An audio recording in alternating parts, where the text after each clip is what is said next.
Dans cette nouvelle vidéo YouTube, je vais te dire pourquoi tu procrastines. Salut, j'espère que tu vas bien. Bienvenue sur la chaîne Iron Psychology. Et aujourd'hui, dans cette vidéo, on va parler un peu plus en détail de la loi Parkinson.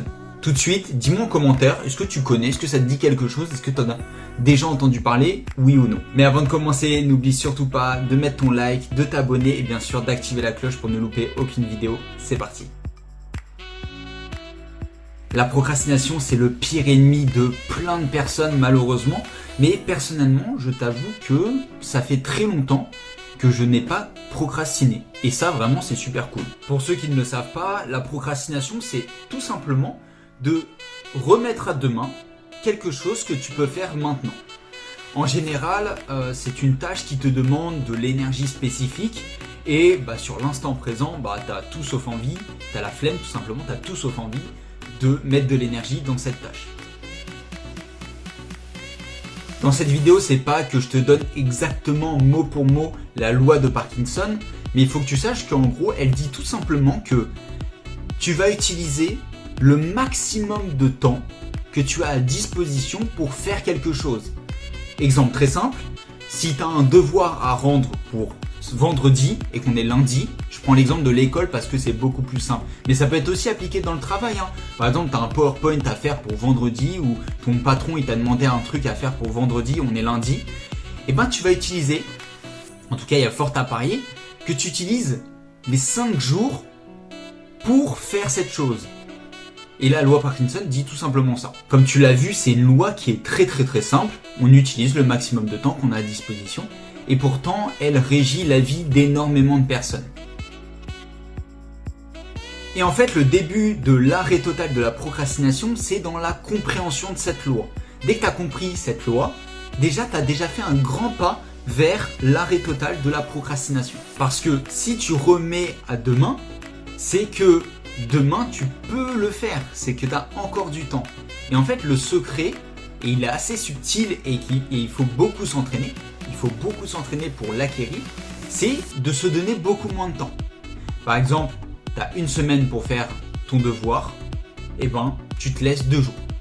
2 jours pour faire ton devoir, maximum, et après tu dois pouvoir le rendre. Je vais pas te cacher qu'au début c'est très dur, c'est même quasiment impossible à premier abord, mais plus tu vas le faire, plus tu vas t'entraîner, plus tu vas réussir.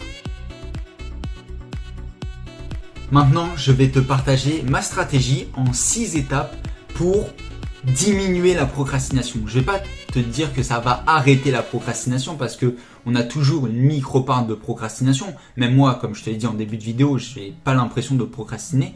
Et pourtant, c'est sûr qu'il y a des micro-choses qui me passent par la tête et je me dis, du coup, demain, je vais le faire. Mais on va le réduire au maximum pour essayer de tout faire sur l'instant présent. En tout cas, tout ce qu'on peut faire. En premier, tu vas établir l'objectif précisément. Qu'est-ce que tu dois faire ou qu'est-ce qu'on t'a obligé à faire, peu importe. Tu vas prendre une feuille et un stylo et tu vas le noter précisément. Qu'est-ce que tu dois faire ou qu'est-ce qu'on t'a imposé. Bien sûr, tu as compris que si on te l'a imposé, ça va être un petit peu plus dur que si c'est toi personnellement qui as envie de le faire. En 2, tu vas te donner un moment précis pour commencer et arrêter la tâche. Tout simplement, par exemple, tu te dis, moi par exemple, je dois écrire une vidéo. Ok, on commence à 14h. À 14h30, maximum, je dois avoir fini. C'est un exemple, comme un autre.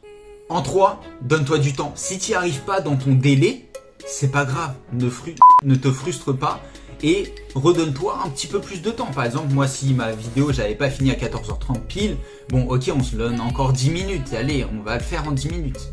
En 4, pendant que tu es en train d'effectuer ta tâche, pense à l'objectif final et ne pense pas à ok, demain je peux le faire, c'est pour samedi, donc c'est bon. Ne pense pas à ça, pense à effectuer très rapidement la tâche et le plus efficacement possible. En 5, le plus important selon moi, c'est de faire des pauses pendant que tu travailles. En général, c'est très bien de faire une pause toutes les 20-30 minutes. Ton cerveau, il est capable de se concentrer au grand maximum 40 minutes, mais c'est en théorie parce qu'avec toute la distraction extérieure, c'est très compliqué de se concentrer et on a perdu un peu cette habitude. Donc pense à faire des pauses. En 6, tu vas enlever tous les éléments distractifs sur ton bureau. Sur ton ordinateur, tu vas fermer les pages qui ne te servent à rien et dans ta pièce, tu vas essayer d'avoir le moins d'éléments dans ton champ de vision qui peuvent te faire penser à autre chose que ton objectif final. La vidéo touche déjà à sa fin, j'espère qu'elle t'a plu. N'hésite pas à partager à un ami qui procrastine selon toi un peu trop. N'hésite pas à t'abonner, à activer la cloche comme d'habitude, à mettre ton like, mais c'est déjà fait. Nous on se retrouve demain à 19h comme d'habitude pour une prochaine vidéo. Salut!